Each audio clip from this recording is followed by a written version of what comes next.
During this year's Spring Festival, China's courier companies have witnessed a package boom as millions have stayed put for the annual holiday.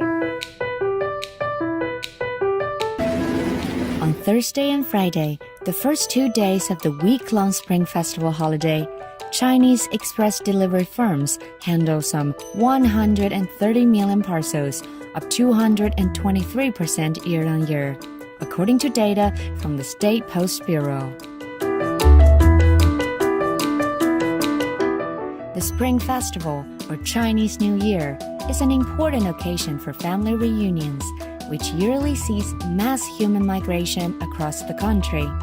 This year, due to COVID-19 concerns, Chinese authorities had advised migrant workers and residents to stay where they are. To make up for the loss of families gathering and get-togethers, many have chosen to send gift parcels or make purchases online for their families and friends far away, giving rise to logistics demand.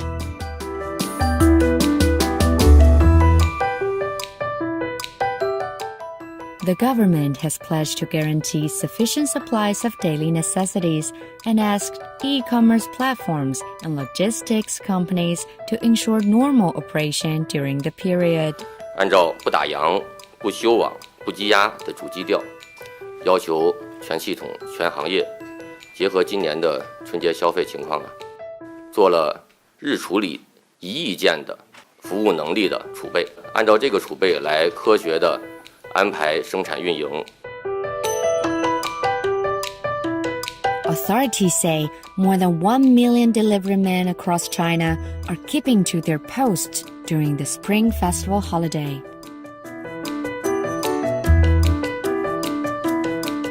我们华北转运中心在做好防疫的同时，为确保安全有序的生产，我们全体工作人员接打了防疫疫苗。